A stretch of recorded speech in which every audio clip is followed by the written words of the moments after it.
Good Saturday morning to you, cataphiles. Yes, that's what you are.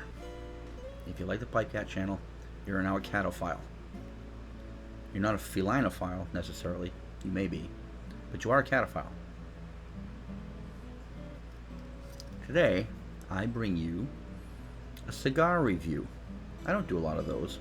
In fact, thinking back, I don't remember when I have. Maybe I have. Today, I have this guy.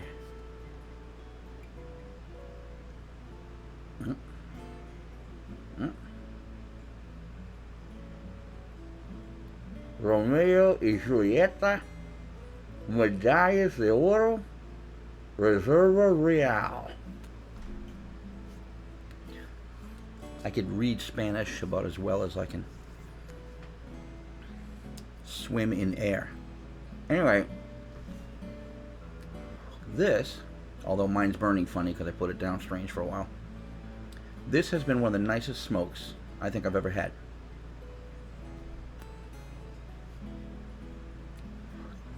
It's a premium cigar. It's probably about a medium strength, I think. I don't know. I don't really look up the specs.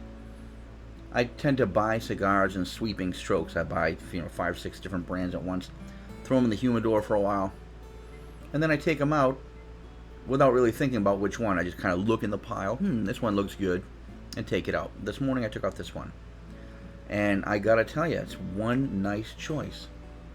This is a slightly spicy, kind of leathery tasting,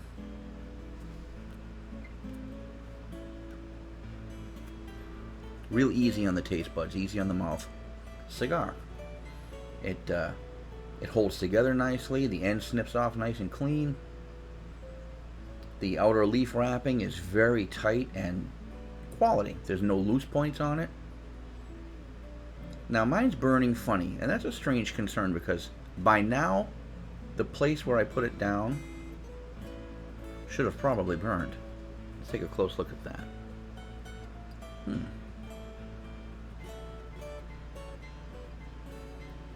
I don't know. I guess a more experienced cigar smoker might know what that means. All I know is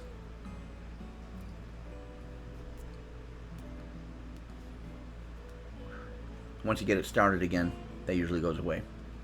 But I'm about 1/3 of the way through this cigar right now. And I've enjoyed it. Right from the first light, right up to now, it's not getting any harsher.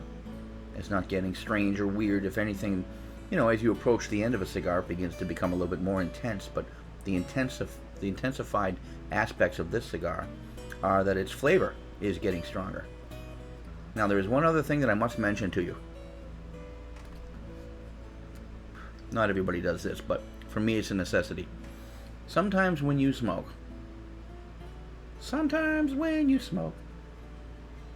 you can get nicotine sick. A lot of guys turn green. I've been there. This is the thing that prevents that from happening to me. It's a fact of life. Gross as it may seem, pardon me. Necessity.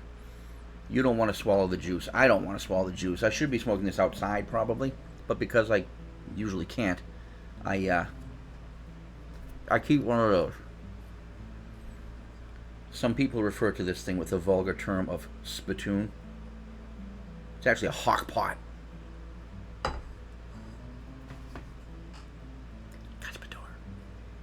Well,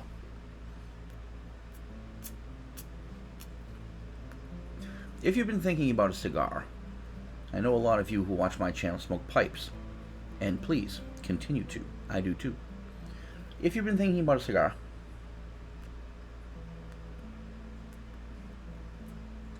or if you're a new smoker and haven't tried the experience yet, they take a little getting used to.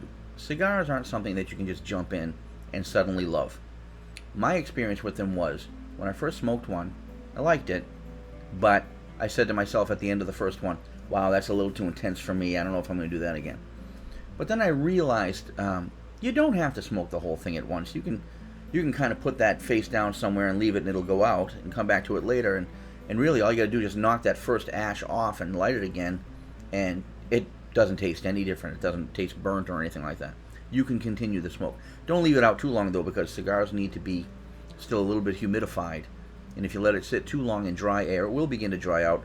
You will see the outer leaf skin begin to, come loose in some places, maybe, or it'll become crumbly at the end and you'll get pieces of tobacco in your mouth.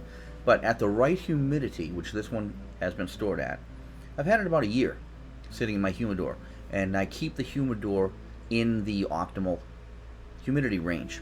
So everything that I've taken out of that has been perfect so far. So if you're going to smoke cigars, if you decide to keep smoking cigars, you really need to get a humidor to store them in. If you do not store cigars in a humidor, they become flaky nightmares. And even though they look fine, when you get them out of the package, you realize they're hard. When you go to cut them, they crumble and fall apart. You don't want that. This one's gone out, I think. Let me try and knock that end off there. I don't like that little unlit ledge. Now, I don't happen to have any wooden matches around, which the old wives' tales say you should light this with a wooden match after the sulfur burns. I just use my lighter.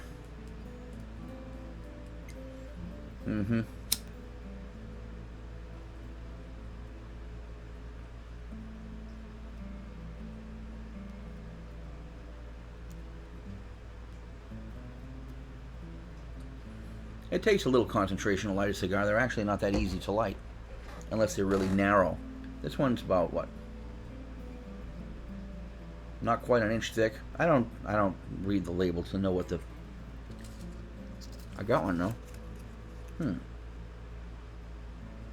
Well, anyway, it's an 1875. I don't know if it has anything to do with the size. I think it just might be the blend. But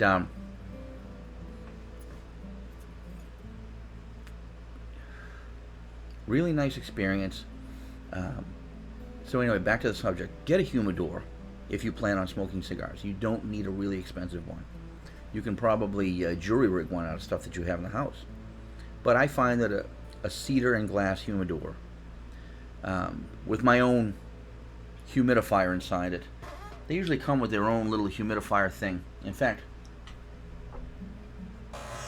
that's the one that came in the humidor that I bought.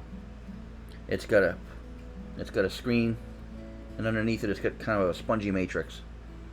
And you put propylene glycol solution in there.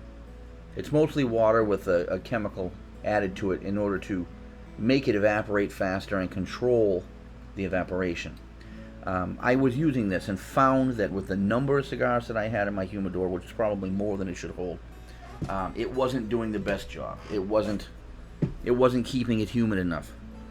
I actually, well, I don't have it near me, but I actually took a piece of industrial sponge, a really clean, unused piece of industrial sponge. I rinsed the bejesus out of it so that there'd be no chemical leftover factory stuff in it. And when I rinsed it and squeezed it out a million times until I could smell nothing on it, I then made a little cradle of saran wrap. And I just took this piece of rectangular bar-shaped sponge and I put the solution in it. Not until it dripped out, but until it was moist. Put it in, squeeze it a little, put it in, squeeze it a little, until the whole thing was basically moist. Close to wet, but not dripping. And I cradled that inside saran wrap so that it would not touch the cedar wood. You don't want the wood getting wet. And I cradled that in one side of the humidor, and I put the little dividing piece of cedar next to it in the box. And on the other side was the wide open space, and that's where all the cigars live. And I find that that has done a perfect job of keeping the humidity. However, you do have to get in there and re-wet it. And I do that about maybe once every 2 weeks, I think. And that has kept everything very happy. So, that's all I'm going to say about cigars today. I just want to share the experience with you. Ugh. Now I'm getting the pieces because I'm talking. The Romeo y Julieta 1875 gold medal Reserva Real.